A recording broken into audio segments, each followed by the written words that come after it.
अस्सलाम वालेकुम। I am Saptanali lecturer botany in higher education department.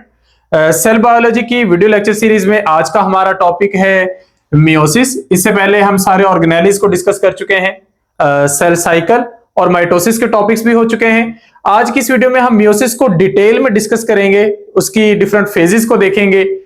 इसके अलावा माइटोसिस और मियोसिस का भी कंपैरिजन करेंगे, मियोसिस 1 और मियोसिस 2 का भी कंपैरिजन करेंगे। कोशिश होगी कि लेक्चर इस तरह डिटेल में जाए कि आप किसी भी लेवल पर अगर ये टॉपिक तैयार कर रहे हो तो आपकी तैयारी इसी एक लेक्चर से कंप्लीट हो जाए। तो वीडियो को एंड तक देखिएगा ताकि आप इस लेक्चर को अच्छे से देख सकें और कोई भी डिटेल आपकी मिस ना हो। तो आगाज करते हैं। सबसे पहले मियोसिस क्या है? Meiosis is a type of cell division like mitosis. जिस तरह माइटोसिस सेल डिवीजन की एक टाइप है, वैसी ही ये है। फर्क ये है कि माइटोसिस में डिप्लॉइड सेल डिवाइड होकर डिप्लॉइड सेल बनाते हैं और हैप्लॉइड सेल डिवाइड होकर हैप्लॉइड सेल्स बनाते हैं, यानी कि क्रोमोसोम नंबर कांस्टेंट रहता है। उसके मुकाबले में मियोसिस सेल डिवीजन की वो टाइप है जिसमें नंबर ऑफ क्रोमोसोम्स हाफ रह जाते हैं, कि अगर एक सेल से 4 सेल्स बन रहे हैं तो उन चारों सेल्स में number of chromosomes parent cell के मुकाबले में हाफ होंगे। तो हम क्या कहेंगे? हम कहेंगे meiosis is a reductional division. ये रिडक्शनल डिवीजन है जिसमें कमी हो जाती है क्रोमोसोम्स की, और ये सेक्स रिप्रोडक्शन के दौरान होती है। तो होता यूं है कि माइटोसिस में अगर एक दफा डीएनए डुप्लीकेट होता है तो एक ही दफा डिवीजन होती है, तो डुप्लीकेशन को डिवीजन कैंसिल कर देती है, तो नंबर ऑफ क्रोमोसोम सेम रहेंगे। फॉर एग्जांपल माइटोसिस में अगर आप ह्यूमन सेल की बात करें तो ह्यूमन सेल के पास 46 क्रोमोसोम्स होते हैं, या दूसरे अल्फाज में हम कहें तो 23 पेयर्स होते हैं। जब डीएनए डुप्लीकेशन होती है तो 92 क्रोमोसोम्स हो जाते हैं, यानी कि 46 पेयर्स हो जाते हैं। और जब सेल डिवीजन होती है तो अगेन 46 क्रोमोसोम्स और 23 पेयर एक तरफ चले जाते हैं, और 46 क्रोमोसोम्स और 23 पेयर्स एक तरफ चले जाते हैं। यह सूरत हाल चलती है माइटोसिस में। मियोसिस में ऐसा नहीं होता। मियोसिस में यह है कि अगर 46 क्रोमोसोम्स हैं पेरेंट सेल में, यानी कि 23 पेयर्स, तो डीएनए डुप्लीकेशन के बाद ये हो जाते हैं 92 क्रोमोसोम्स, यानी 46 पेयर्स। जब मियोसिस 1 होगी तो ये 46 पेयर्स में से 23 पेयर्स एक तरफ आ जाएंगे और 23 पेयर्स दूसरी तरफ चले जाएंगे। और जब मियोसिस 2 होगी तो 23 सिंगल क्रोमोसोम्स एक तरफ आ जाएंगे, 23 सिंगल क्रोमोसोम्स दूसरी तरफ। तो जो नए सेल्स बनेंगे उनके पास 23 पेयर्स नहीं जाएंगे, बल्कि 23 सिंगल यानी कि हैप्लॉइड क्रोमोसोम जा रहे होंगे। तो इसलिए हम इसे रिडक्शनल टाइप ऑफ डिवीजन कहते हैं। तो meiosis is a reductional division.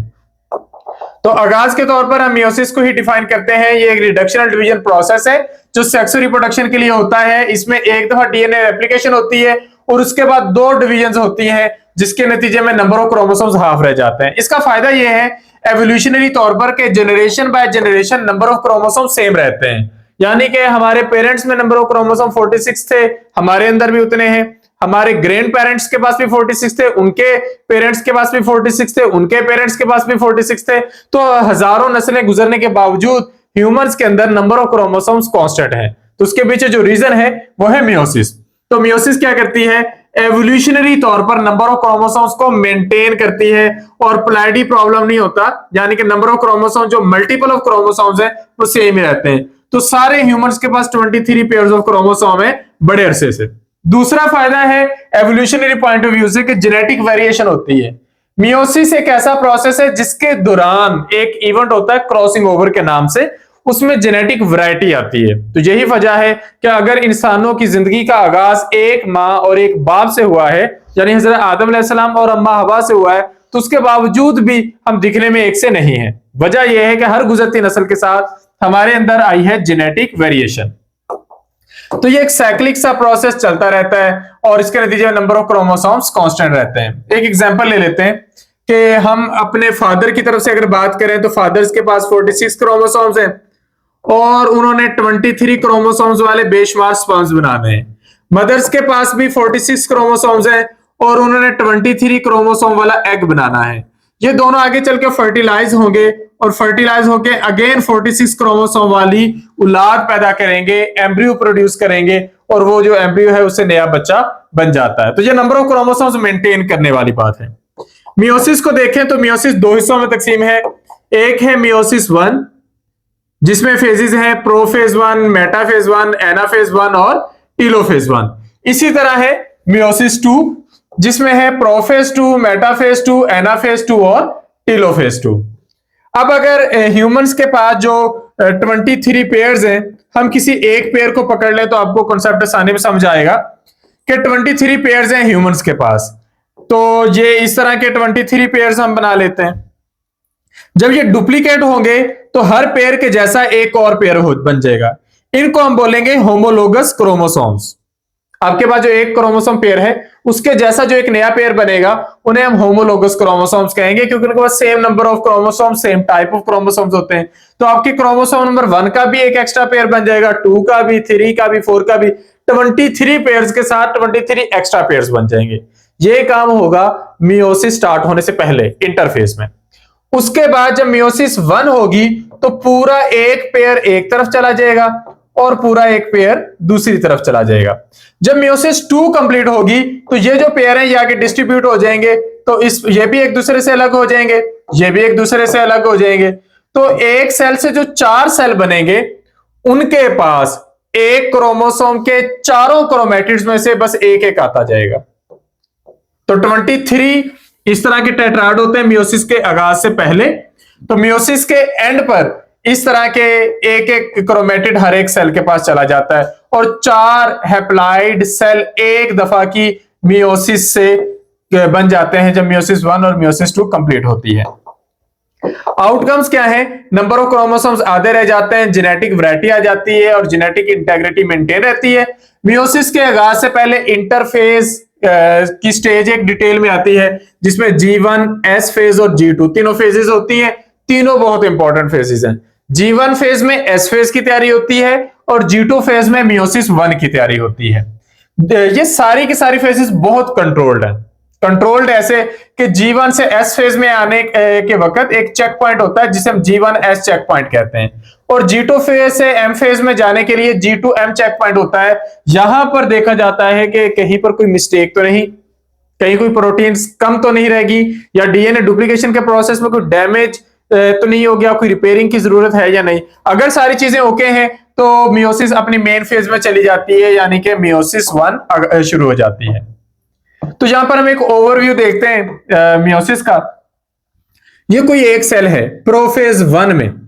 यहां पर क्या होता है कि हर एक क्रोमोसोम अपने जैसे दूसरे क्रोमोसोम के साथ, यानी कि जिन्हें हम कहते हैं ना होमोलोगस क्रोमोसोम्स, ये होमोलोगस क्रोमोसोम्स आपस में जेनेटिक मटेरियल का एक्सचेंज करते हैं। मेटाफेज 1 में ये होमोलोगस क्रोमोसोम्स अपने आप को इक्वेटर पर अरेंज करते हैं, पूरा एक पेयर एक तरफ, पूरा एक पेयर एक तरफ, और ये एनाफेज 1 में सेपरेट हो जाते हैं। टेलोफेज 1 में ये ऑपोजिट पोल्स पर एक पेयर एक पोल में पहुंच जाता है, दूसरा दूसरे में। यहां से शुरू होती है मियोसिस 2 जिसमें ये पेयर्स की फॉर्म में मौजूद है, टेट्राड की बजाय पेयर्स की फॉर्म में। अब यहां पर क्रोमैटिड सेपरेट होते हैं, एक क्रोमैटिड एक साइड पे, दूसरा क्रोमैटिड दूसरी साइड पर, और यहां पर एंड पर ये सिंगल क्रोमोसोम एक्चुअली बनाना है। ये सिंगल सिंगल क्रोमैटिड एक तरफ पहुंच जाएंगे, यहां पर भी सिंगल, यहां पर भी सिंगल क्रोमैटिड, यहां पर भी सिंगल क्रोमैटिड, तो सिंगल क्रोमैटिड्स पहुंच जाते हैं। तो ये हो जाती है टेलोफेज 2। तो ये एक ओवरव्यू है। अब हम चलते हैं इसकी डिटेल में। डिटेल में हम आगाज करते हैं मियोसिस 1 से। मियोसिस 1 की पहले डिटेल देखें। मियोसिस 1 में प्रोफेज 1, मेटाफेज 1, एनाफेज 1 और टेलोफेज 1 4 स्टेजेस हैं। प्रोफेज 1 सबसे लेंथी फेज है।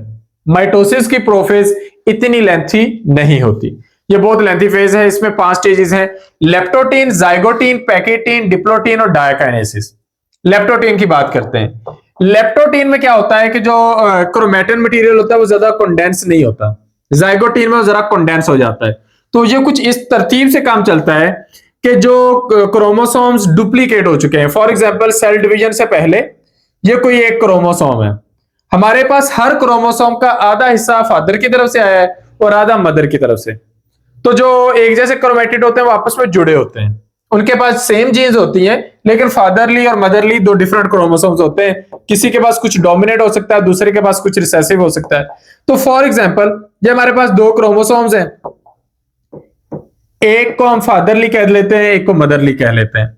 जब इन्होंने डुप्लीकेट होना है तो डुप्लीकेट कुछ इस अंदाज में होना है कि जो फादरली क्रोमैटिड होगा वो अपने साथ एक नया क्रोमैटिड जोड़ लेगा जो फादर के क्रोमैटिड जैसा ही होगा, और जो मदर वाला क्रोमैटिड होगा वो अपने साथ वैसा ही क्रोमैटिड बना लेगा।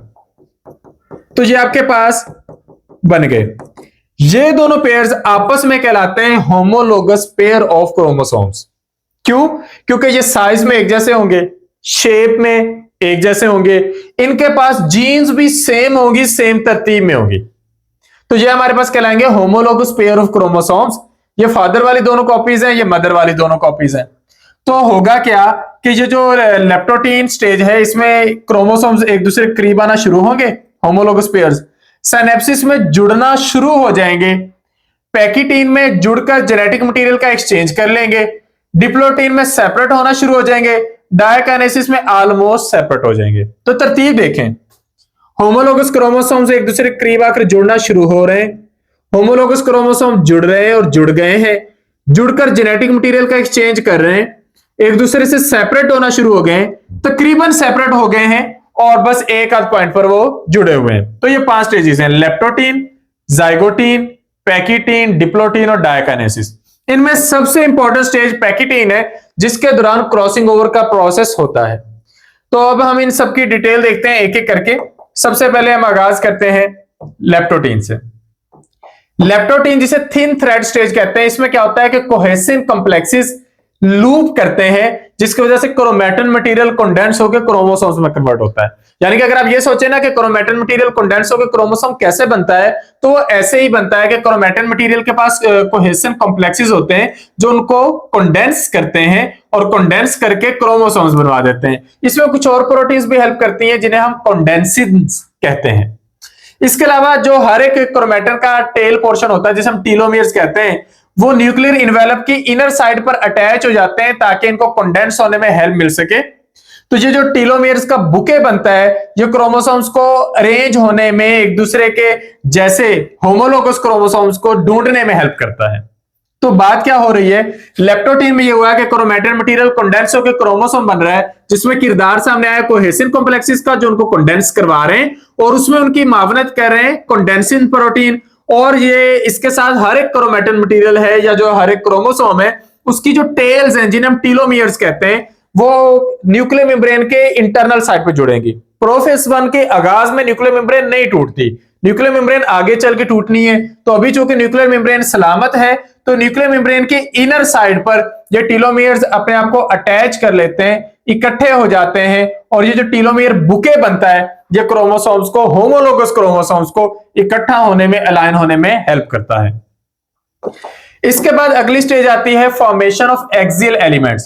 Protein axis begin to form along each chromosome. हर क्रोमोसोम के साथ प्रोटीन एक्सिस बनते हैं, जो क्या करेंगे, सिनेप्टोनिमल कॉम्प्लेक्स बनाने में हेल्प करेंगे। अब इसको यूं समझ लें कि अगर आप एक पेज पर किसी दूसरे पेज को जोड़ना चाहते हैं, तो आप वहां पर कोई भी गम लगा देंगे। तो ये प्रोटीन एक्सिस जो होते हैं, ये गम का किरदार अदा करते हैं ताकि होमोलोगस क्रोमोसोम्स आपस में जुड़ सकें। होमोलोगस क्रोमोसोम्स के आपस में जुड़ने के प्रोसेस को हम कहते हैं सिनेप्सिस, और जुड़ने के पॉइंट्स को हम कहते हैं कियास्मेटा। तो उसके लिए जो कॉम्प्लेक्सेस, जो प्रोटीन्स रिक्वायर्ड हैं, उन्हें हम बोलते हैं सिनेप्टोनिमल कॉम्प्लेक्सेस। जाइगोटिन स्टेज में क्या होता है, होमोलोगस क्रोमोसोम्स एक दूसरे के साथ प्रॉपरली अलाइन हो जाते हैं। अलाइन होने में उनको हेल्प करें टीलोमियर बुके, वो जो टीलोमियर्स न्यूक्लियर मेम्ब्रेन के इंटरनल साइड पर अटैच हुए थे, और इस दौरान ये पॉइंट टू पॉइंट अटैच हो जाते हैं, जिसमें कोई मिस्टेक नहीं होती, एग्जैक्ट प्रिसीजन के साथ ये जुड़ जाते हैं। जुड़ने वाले पॉइंट्स को हम कहते हैं सिनेप्टोनिमल कॉम्प्लेक्स। अगेन समझते हैं सिनेप्टोनिमल कॉम्प्लेक्स क्या है। जिपर लाइक प्रोटीन स्ट्रक्चर जो होमोलोगस क्रोमोसोम्स के दरमियान बनता है, ये दो पैरेलल लेटरल एलिमेंट्स होते हैं, जिन्हें हम प्रोटीन एक्सिस कह रहे थे पीछे। दे आर कनेक्टेड, ये आपस में जुड़े होते हैं सेंट्रल रीजन में ट्रांसवर्स फिलामेंट्स के जरिए। तो इस तरह होमोलोगस क्रोमोसोम्स आपस में जुड़ जाते हैं, पॉइंट टू पॉइंट जुड़ जाते हैं। तो होमोलोगस क्रोमोसोम्स के जुड़ने का प्रोसेस क्या कहला रहा है, प्रोसेस कहला रहा है सिनेप्सिस। जिन पॉइंट्स पर होमोलोगस क्रोमोसोम्स अटैच हो रहे हैं, उन पॉइंट्स को हम कहते हैं कियास्मेटा।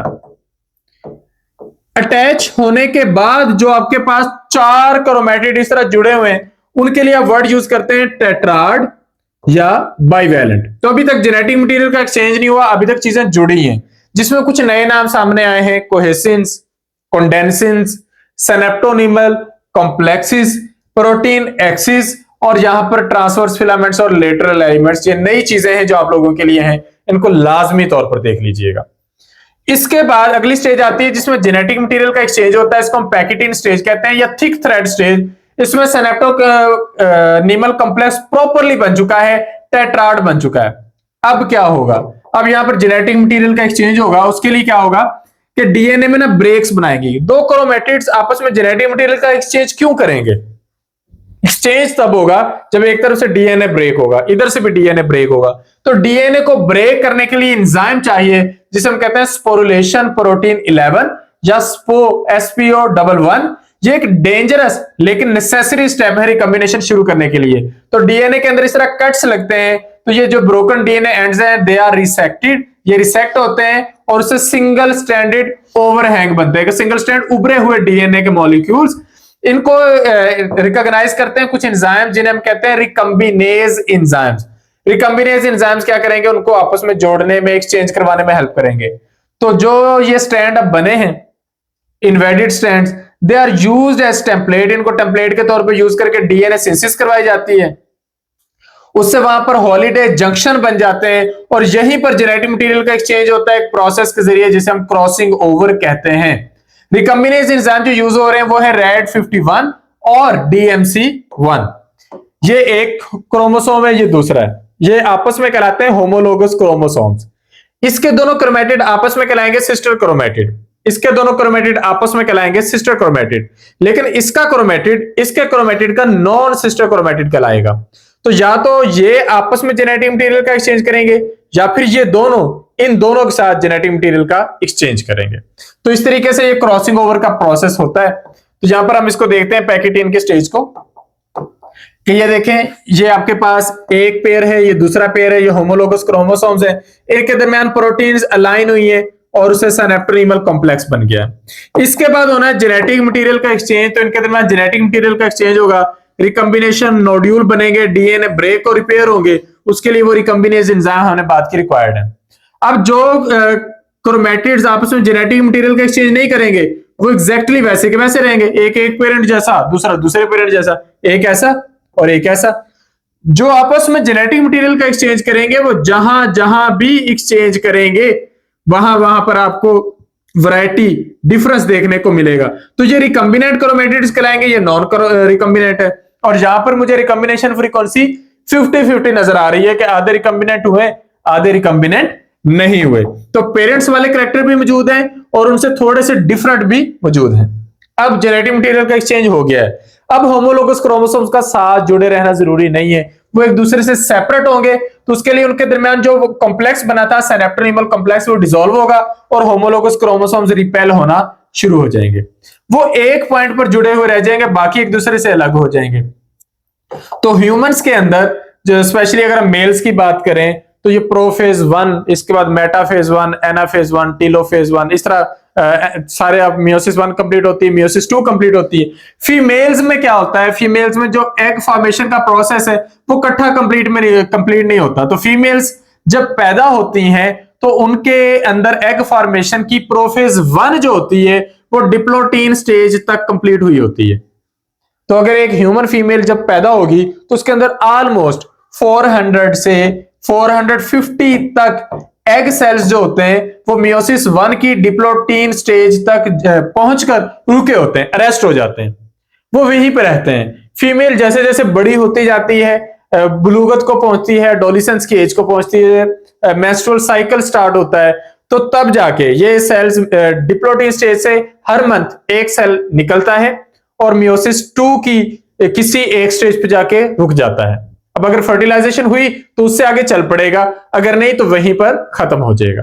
तो ये हर मंथ एक एग सेल जो है वो यूज होना होता है। तो उस हिसाब से जो एक फीमेल है वो ऑलमोस्ट 40 ईयर्स तक एग प्रोडक्शन कर सकती है, कुछ उससे भी ज्यादा देर तक कर सकती है depending upon their diet plan और उनके जो आप कह सकते हैं बर्थ साइकिल्स हैं उनके अकॉर्डिंग। ये इजाफी इंफॉर्मेशन है इस सारे प्रोसेस में। तो ये हमारे पास मियोसिस 1 की स्टेज है, डिप्लोटीन जिसमें अलग हो रहे हैं और डायकाइनेसिस जिसमें ऑलमोस्ट अलग हो चुके हैं। इन दोनों स्टेजेस में जो खास बात होती है वो ये है कि जो न्यूक्लियर मेम्ब्रेन होती है वो टूटना शुरू हो जाती है, न्यूक्लियर इन्वेलप टूटना शुरू हो जाता है, सेंट्रियोल्स ऑपोजिट पोल्स पर पहुंचकर स्पिंडल फाइबर बनाना शुरू हो जाते हैं और डायकाइनेसिस में आपको प्रॉपरली स्पिंडल फाइबर बने हुए दिखाई देंगे जिन पर ये होमोलोगस क्रोमोसोम्स अरेंज होना शुरू हो जाते हैं और जहां पर न्यूक्लियर इन्वेलप टूट चुका होता है तो क्रोमोसोम्स फुली कंडेंस हो गए, क्लाज्मेटा जो है वो सिर्फ एंड्स पे अटैच रह गए, बाकी सारे खत्म हो गए, न्यूक्लियर इन्वेलप ब्रेक हो गया और स्पिंडल अपरेटस या आप कह सकते हैं माइटोटिक अपरेटस स्टैब्लिश हो जाता है। माइटोटिक अपरेटस में 3 तरह की आपको फाइबर नजर आएंगे। एक तो सेंट्रियोल से बाहर की तरफ निकलते हैं जो सेंट्रियोल को जोड़ते हैं सेल मेम्ब्रेन के साथ, इन्हें हम एस्टर्स या फिर एस्ट्रल माइक्रोट्यूब्यूल्स कहते हैं। इन्हें स्पिंडल फाइबर नहीं कहते। स्पिंडल फाइबर वो हैं जो दरमियान में है, एक सेंट्रियोल से दूसरे सेंट्रियोल तक। उनकी भी 2 टाइप्स हैं, एक तो पोल टू पोल होते हैं, वो किसी क्रोमोसोम्स के साथ नहीं जुड़ते, इन्हें पोलर फाइबर्स कहते हैं या पोलर माइक्रोट्यूब्यूल्स कहते हैं। और एक आते हैं जो काइनेटोकोर रीजन पर आकर अटैच हो जाते हैं क्रोमोसोम्स के, इन्हें हम काइनेटोकोर फाइबर्स का नाम देते हैं। तो डायकाइनेसिस में ये वाला सारा प्रोसेस कंप्लीट हो जाता है। इसके बाद आती है मेटाफेज 1। मेटाफेज 1 में होमोलोगस क्रोमोसोम्स सेंटर में अरेंज होते हैं जिसे हम मेटाफेज प्लेट कहते हैं और यहां पर क्रोमोसोम्स इंडिपेंडेंटली एक पूरा पेयर एक तरफ चला जाता है, एक दूसरा पूरा पेयर एक तरफ चला जाता है। इसको हम इंडिपेंडेंट असॉर्टमेंट कह सकते हैं। तो orientation of each tetrad is random, जो हर टेट्राड होता है उसकी तरतीब जो होती है वो रैंडम होती है। तो माइक्रोट्यूब्यूल्स जब पीछे पुल करेंगे तो उसके नतीजे में ये एक दूसरे से सेपरेट हो सकते हैं। तो मेटाफेज 1 में ये सारा प्रोसेस होता है इंडिपेंडेंट असॉर्टमेंट का। यहां पर स्पिंडल असेंबली चेक पॉइंट होता है जिसे हम मियोसिस चेक पॉइंट भी कह सकते हैं या माइटोसिस चेक पॉइंट भी ऐसा ही था, जिसमें देखा जाता है कि क्या स्पिंडल फाइबर्स प्रॉपरली बाइंड हो चुके हैं सारे क्रोमोसोम्स के साथ। अगर सब ठीक है तो एनाफेज 1 शुरू हो जाती है। तो ये हमारे पास मेटाफेज 1 है जिसमें होमोलोगस क्रोमोसोम्स इक्वेटर पर अरेंज हो चुके हैं एक दूसरे से सेपरेट होने के लिए। एनाफेज 1 में जो कोहेसिन कॉम्प्लेक्सेस जोड़े हुए होते हैं क्रोमोसोम्स को, जो उनके दरमियान सिनेप्टोनीमल कॉम्प्लेक्सेस भी बनवाते हैं, उनको कुछ एंजाइम आकर ब्रेक कर देते हैं जिन्हें सेपरेज एंजाइम कहते हैं। अब इस चीज को समझें, ये एक क्रोमोसोम है और ये भी दरमियान में कोहेसिन प्रोटीन्स की वजह से जुड़ा हुआ है और ये इस जैसा कोई दूसरा क्रोमोसोम है होमोलोगस क्रोमोसोम, ये भी यहां पर कोहेसिन्स के जरिए जुड़ा हुआ है। और कुछ कोहेसिन्स हैं जो एक पेयर को दूसरे पेयर्स के साथ जुड़े हुए हैं, ये वाले कोहेसिन्स वीक होते हैं। तो जब ये वापस पुल करेंगे तो सेपरेज एंजाइम्स इनको ब्रेक करेंगे ताकि पूरा एक पेयर एक तरफ चला जाए और पूरा एक पेयर दूसरी तरफ चला जाए। तो यहां पर कुछ प्रोटीन्स हेल्प करती हैं। तो कोहेसिन एट सेंट्रोमियर, जो सेंट्रोमियर पे यहां पर कोहेसिन्स होते हैं ये ब्रेक नहीं होते, बल्कि जो एक पेयर और दूसरे पेयर के दरमियान होते हैं ये ब्रेक होते हैं। ये क्यों नहीं ब्रेक होते? क्योंकि इनको प्रोटेक्ट करने के लिए कुछ प्रोटीन्स हैं जिन्हें हम शुगोशिन प्रोटीन्स कहते हैं। ये जापानीज वर्ड है जिसका मतलब होता है गार्डियन, गार्डियन स्पिरिट, हिफाजत करने वाली रूह कह सकते हैं हम इसे। तो अब पूरा एक पेयर एक पोल की तरफ चला जाएगा, पूरा एक पेयर दूसरी पोल की तरफ, इसे हम बोलते हैं एनाफेज 1। एनाफेज 1 के बाद होती है टीलोफेज 1 जिसमें न्यूक्लियर इन्वेलप दोबारा बनता है। इसके बाद साइटोकाइनेसिस का प्रोसेस शुरू हो जाता है और एक सेल से 2 सेल बन जाते हैं। इसके बाद इंटरफेज 2 नहीं आती, इसके बाद एक दरमियानी सी स्टेज आती है जिसे हम कहते हैं इंटरकाइनेसिस। इसमें कोई डीएनए रेप्लिकेशन नहीं होती, इसमें जस्ट क्रोमैटिन मटेरियल थोड़ा सा कंडेंस होता है G1 और G2 की तरह। तो वो प्रोसेस यहां पर होगा। तो उसके बाद शुरू हो जाएगी मियोसिस 2। मियोसिस 2 को हम रिडक्शन डिवीजन ही कहते हैं। अब इस कॉन्सेप्ट को समझें, मियोसिस 1 को रिडक्शन डिवीजन क्यों कहा गया? अब अगर आपके पास इस तरह का एक पेयर है जिसमें एक फादर क्रोमोसोम है एक मदर क्रोमोसोम है, जब ये डुप्लीकेट होगा तो फादर वाला अपने आप को डुप्लीकेट कर लेगा, मदर वाला अपने आप को डुप्लीकेट कर लेगा। तो पहली मियोसिस के एंड पर पूरा फादरली क्रोमोसोम्स एक तरफ चले गए, पूरे मदरली क्रोमोसोम्स एक तरफ चले गए। तो मियोसिस 1 के एंड पर जो 2 सेल्स बने उनके पास अगरचे 2-2 क्रोमैटिड है, लेकिन वो एक पेरेंट वाले ही हैं, दोनों पेरेंट्स वाले नहीं है। तो इसलिए हम इसको रिडक्शनल डिवीजन कहते हैं। इसके बाद जब मियोसिस 2 होगी तो ये एक सेल में चला जाएगा, ये दूसरे में, ये तीसरे में चला जाएगा, ये चौथे में। तो इसके बाद मियोसिस 2 का आगाज होता है जिसमें पहले प्रोफेज 2, फिर मेटाफेज 2, फिर एनाफेज 2, फिर टीलोफेज 2। अब क्रोमोसोम्स हैं पेयर्स की फॉर्म में। ये माइटोसिस से मिलती जुलती फेज होती है। तो यहां पर आप देख सकते हैं कि प्रोफेज 2 में 2 सेल आए थे, मियोसिस 1 के नतीजे में 2 सेल्स बने, एक ये बना एक ये बना। इसके पास भी क्रोमोसोम्स पेयर्स की फॉर्म में, इसके पास भी पेयर्स की फॉर्म में, चाहे आप 23 के 23 पेयर बना दें, चाहे एक पेयर बनाकर देख लें, चाहे 2 चाहे 3। अब ये जितने भी पेयर्स होंगे मेटाफेज में सेंटर पर अरेंज हो जाएंगे, एनाफेज में इनके क्रोमैटिड्स एक दूसरे से सेपरेट हो जाएंगे, और टीलोफेज में ये क्रोमैटिड्स ऑपोजिट पोल्स पर पहुंच गए। तो ये एक सेल बन गया, ये दूसरा, ये तीसरा बन गया और ये चौथा। तो इस तरह मियोसिस 2 हो जाती है कंप्लीट। अब अगर हम इनमें फर्क देखना चाहें तो मियोसिस 1 को रिडक्शनल डिवीजन कहते हैं और मियोसिस 2 को इक्वेशनल डिवीजन कहते हैं। दे कैन बी पॉसिबल है एमसीक्यूज। मियोसिस 1 में होमोलोगस क्रोमोसोम सेपरेट होते हैं और मियोसिस 2 में उनके क्रोमैटिड्स एक दूसरे से सेपरेट होते हैं। मियोसिस 1 में एक डिप्लॉइड पेरेंट सेल होता है, मियोसिस 2 में 2 हैप्लॉइड डॉटर सेल होते हैं जिनके पास आधे आधे क्रोमोसोम्स रह चुके हैं। इसमें एक डिप्लॉइड सेल से 2 हैप्लॉइड डॉटर सेल्स बनते हैं, इनमें 2 हैप्लॉइड से 4 हैप्लॉइड सेल्स बनते हैं। तो हैप्लॉइड से हैप्लॉइड बनते हैं, इसलिए हम इसको माइटोसिस जैसा कहते हैं। इसमें जेनेटिक स्टेटस जो है वो आधा रह जाता है, इसमें सेम टू सेम ही आता है। इसमें प्रोफेज की बात करें तो उसमें क्रॉसिंग ओवर होती है, प्रोफेज 2 में क्रॉसिंग ओवर आमतौर पर नहीं होती। मेटाफेज 1 में होमोलोगस क्रोमोसोम्स अरेंज होते हैं और एनाफेज 1 में होमोलोगस क्रोमोसोम सेपरेट होते हैं। मेटाफेज 2 में क्रोमोसोम अरेंज होते हैं और उनके क्रोमैटिड एक दूसरे से सेपरेट होते हैं। स्पिंडल फाइबर यहां भी बनते हैं, स्पिंडल फाइबर यहां भी बनते हैं, वो तो सेम टू सेम ही है। जेनेटिक वैरायटी मियोसिस 1 की वजह से होती है, मियोसिस 2 का उसमें कोई खास किरदार नहीं है। अकरेंस की बात करें तो मियोसिस 1 पहले होती है, मियोसिस 2 बाद में होती है। जेनेटिक वेरिएशन में क्रॉसिंग ओवर सबसे इंपॉर्टेंट टूल है। अगर क्रॉसिंग ओवर होगी मियोसिस 1 में तो चारों के चारों क्रोमैटिड्स में वैरायटी आने के चांसेस होंगे, और अगर मियोसिस 2 में होगी तो कोई से 2 क्रोमोसोम्स में वैरायटी आने के चांसेस होंगे। इंडिपेंडेंट असॉर्टमेंट, अब चूंकि क्रोमोसोम्स बांट दिए जाते हैं गैमीट्स में, तो कोई भी गैमीट दूसरे पेरेंट से किसी भी गैमीट को फर्टिलाइज कर सकता है, तो इसे हम बोलते हैं इंडिपेंडेंट असॉर्टमेंट। रैंडम फर्टिलाइजेशन होगी, इंडिपेंडेंट असॉर्टमेंट होगी। दोबारा से इसको देखते हैं। इंडिपेंडेंट असॉर्टमेंट आजादाना अलैदगी है। आपका क्रोमोसोम नंबर 1 क्रोमोसोम नंबर 2 पर असरअंदाज नहीं होगा, तो क्रोमोसोम नंबर 1 की जीन्स क्रोमोसोम नंबर 2 की जीन्स से इंडिपेंडेंटली असॉर्ट होती हैं। लेकिन यहां पर एक ऑब्जेक्शन है, क्रोमोसोम नंबर 1 पर अगर 1000 जीन्स हैं तो वो एक दूसरे से आजाद नहीं है, वो इंडिपेंडेंट असॉर्टमेंट को फॉलो नहीं करती। तो एक तो इंडिपेंडेंट असॉर्टमेंट होती है, फिर रैंडम फर्टिलाइजेशन होती है जिससे काफी वैरायटी आ जाती है। मियोसिस पर कंट्रोल करने के लिए G1S चेक पॉइंट होता है, G2M चेक पॉइंट होता है, 2 चेक पॉइंट तो यहीं पर आ जाते हैं स्टार्ट में।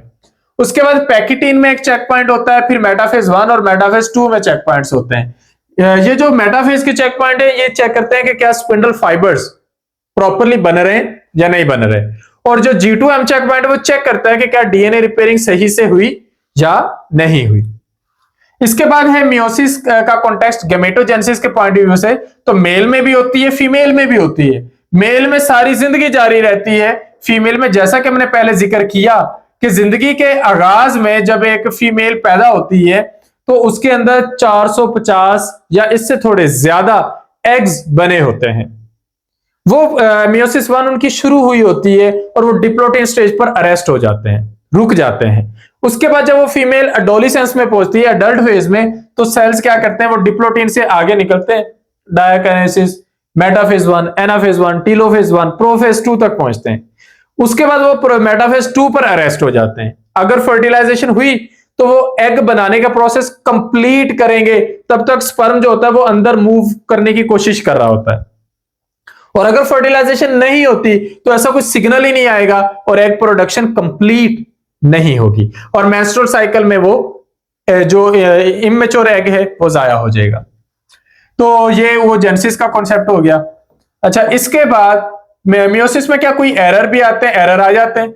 जब स्पिंडल फाइबर्स होमोलोगस क्रोमोसोम्स को पीछे खींच रहे होते हैं या सिस्टर क्रोमैटिड्स को पीछे खींच रहे होते हैं तो वो मिस्टेक हो सकती है, कोई फाइबर टूट सकता है जिसके नतीजे में एक अजाफी क्रोमोसोम एक साइड पर आ सकता है और दूसरी साइड उस क्रोमोसोम से महरूम रह जाएगी। तो जिस तरफ अजाफी गया वहां पर भी मसला, और जहां पर नहीं गया वहां पर भी मसला। इसके लिए जो वर्ड यूज किया है साइंसदानों ने, बड़ा ही टेक्निकल वर्ड है। वर्ड है नॉन डिसजंक्शन। दो चीजें जुड़ी हो तो उन्हें हम जंक्शन कहते हैं, और अगर उनका अलहदा होना किस्मत में हो तो उसे कहते हैं डिसजंक्शन। तो मियोसिस 1 और मियोसिस 2 में जो एनाफेज स्टेजेस हैं वो क्रोमोसोम्स को अलग करने की जिम्मेदार है। तो disjunction is a normal process, destruction होना ठीक है, लेकिन अगर ना हो सके तो उसके लिए हम वर्ड यूज करते हैं नॉन डिस्ट्रक्शन। ये क्रोमोसोम्स को सेपरेट होना था, नहीं हुए, उसके नतीजे में एक तरफ इजाफी चला गया, एक तरफ कम। मियोसिस 1 में अगर डिस्ट्रक्शन हुई तो पूरा एक पेयर एक तरफ इजाफी चला जाएगा, जहां भी जाएगा गड़बड़ कर देगा। और मियोसिस 2 में भी सेम प्रॉब्लम आएगा। तो इसको कुछ यूं हम लिख लेते हैं कि अगर मियोसिस 1 में गड़बड़ होती है तो 46 पेयर्स हैं, तो जिस पेयर में गड़बड़ हुई वो पेयर एक तरफ दोनों पेयर आ गए और दूसरी तरफ नहीं आए, तो जिस तरफ नहीं आए उसके गैमीट उस पेयर के बगैर, उस क्रोमोसोम के बगैर बनेंगे। इनके पास 23 क्रोमैटिड नहीं होंगे, एक एक कम होगा। तो दो आपके पास ऐसे आप गैमीट बन रहे होंगे हर मियोसिस में जिनके पास एक एक क्रोमैटिड कम होगा। और मियोसिस 2 में क्या होगा, यहां पर दूसरी साइड पर चूंकि एक एक इजाफी गया है तो +1 इधर है, यहां भी +1 है, यानी कि पूरा पूरा एक पेयर एक तरफ आ गया है। तो एक तरफ एक पेयर इजाफी, एक क्रोमैटिड इजाफी, दूसरी तरफ भी एक क्रोमैटिड इजाफी, तो यहां पर 24 हो जाएंगे, यहां भी 24। चारों के चारों जो गैमीट है वो एबनॉर्मल बन रहे हैं। अगर प्रॉब्लम आ रहा है मियोसिस 1 में, अगर हम कहते हैं मियोसिस 1 में प्रॉब्लम नहीं आया और प्रॉब्लम आया मियोसिस 2 में, तो क्या होगा, 23 पेयर से उनके बन गए 46 पेयर्स। जब सेपरेट होने लगे तो एक तरफ तो 23 पेयर्स, बल्कि मियोसिस 1 हम कह लेते हैं ठीक हो गई, 23 पेयर उधर चले गए, 23 पेयर इधर आ गए। यहां पर मियोसिस 2 नॉर्मल होगी, यहां पर गड़बड़ होगी, जिस तरफ गड़बड़ होगी वहां पर प्रॉब्लम आ जाएगा। तो अगर प्रॉब्लम मियोसिस 2 में आ रहा है तो 2 गैमीट नॉर्मल बनेंगे और 2 एबनॉर्मल बनेंगे। लेकिन अगर मियोसिस 1 में प्रॉब्लम आ रहा है तो सारे के सारे जो गैमीट होंगे वो एबनॉर्मल बनेंगे। उसके लिए हम वर्ड यूज करते हैं एनयूप्लॉइडी, एबनॉर्मल नंबर ऑफ क्रोमोसोम्स का चले जाना। ट्राइसोमी, अब जिस तरफ एक क्रोमैटिड एक्स्ट्रा आ गया उसके डिप्लॉइड के पास एक क्रोमैटिड इजाफी होगा, उसके लिए टर्म यूज करेंगे ट्राइसोमी। तो अगर क्रोमोसोम नंबर 21 की ट्राइसोमी हो तो बीमारी को कहते हैं डाउन सिंड्रोम। इसको मंगोलिज्म भी कहते हैं। इसमें स्क्विंट आईज होती है, जो दिमागी कारकर्दगी है वो थोड़ी स्लो होती है। तो ये हम कह सकते हैं कि ये बच्चे इंटेलेक्चुअली चैलेंज्ड बच्चे होते हैं। डिसेबल कहना जरा डिसरिस्पेक्टफुल हो जाता है, तो हम जरा कहते हैं कि दे आर इंटेलेक्चुअली चैलेंज्ड बच्चे, तो ये हम उनके लिए टर्म यूज कर सकते हैं। ट्राइसोमी 18 में एडवर्ड सिंड्रोम होता है, ये भी इंटेलेक्चुअल डिसेबिलिटी कह लें। मल्टीपल ऑर्गन मेलफॉर्मेशन होती है, बच्चों के सर्वाइव करने के चांसेस कम होते हैं। ट्राइसोमी नंबर 13 पटाउ सिंड्रोम, ये भी पहले साल बच्चों की डेथ होने के चांसेस काफी ज्यादा होते हैं। इसके बाद अगर प्रॉब्लम आ जाए सेक्स क्रोमोसोम में तो ये कुछ इस तरह की कंडीशन देखने को मिलती है, XXY, इसे कहते हैं क्लाइनफेल्टर सिंड्रोम। मेल्स के अंदर फीमेल कैरेक्टर्स आ जाना, XYY, एक Y क्रोमोसोम एक्स्ट्रा आने से ज्यादा मेल कैरेक्टर्स आ जाना, जरूरत से ज्यादा हाइट निकल जाना, अग्रेशन ज्यादा होना और हेल्थ प्रॉब्लम्स, इस तरह के हार्ट प्रॉब्लम्स हो जाते हैं। XXX को सुपर फीमेल कहते हैं। इनमें क्या होता है कि फीमेल कैरेक्टर्स थोड़े ज्यादा होते हैं, तो ओबेसिटी के चांसेस भी ज्यादा, बीमारियों के चांसेस भी ज्यादा, ये सारी प्रॉब्लम्स हैं। अगर एक क्रोमैटिड इजाफी आए तो उसे ट्राइसोमी कहते हैं। अगर कम आ जाए यानी कि 2n-1, तो जिसे डिप्लॉयड होना था, जिसे डाइसोमी होना था, वो डाई होने की बजाय जस्ट एक रह गया, तो उसके लिए हम टर्म यूज करते हैं मोनोसोमी। इसकी एग्जांपल है टर्नर सिंड्रोम। तो ऐसी फीमेल जिनके पास एक एक्स क्रोमोसोम एब्सेंट हो वो स्टीराइल फीमेल्स होती हैं, उनको फर्टिलिटी इश्यूज होते हैं। तो ये होगी मियोसिस कंप्लीट। अब हम कंपैरिजन करते हैं माइटोसिस का और मियोसिस का।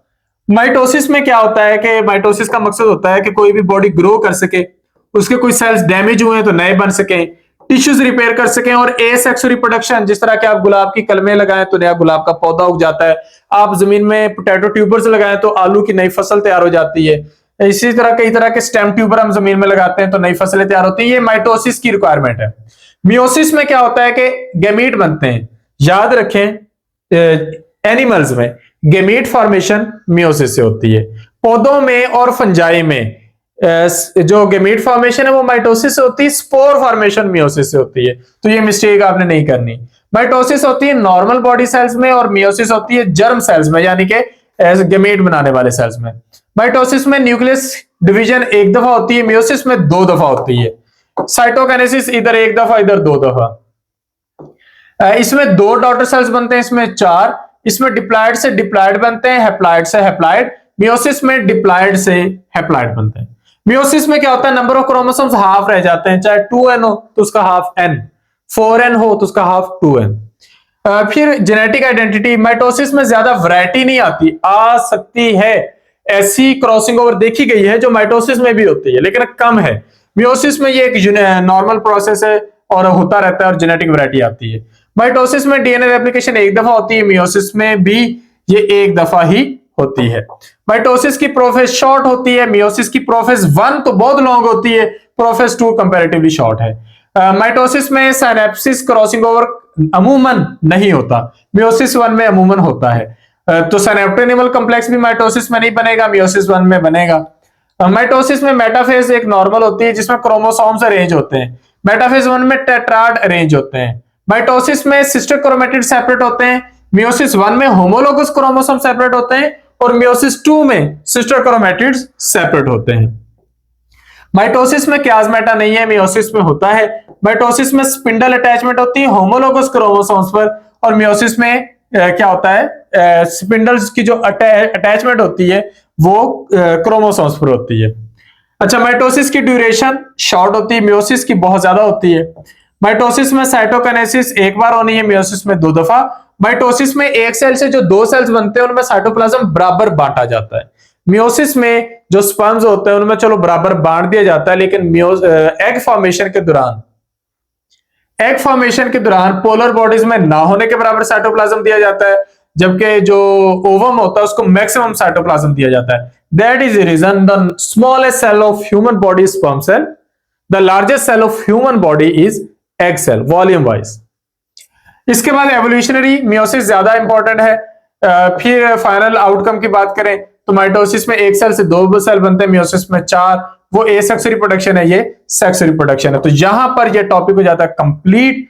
हमने डिटेल में ये टॉपिक डिस्कस किया है। आपकी तरफ से कोई क्वेश्चन हो तो कमेंट सेक्शन में पूछ सकते हैं। Thank you, Allah Hafiz.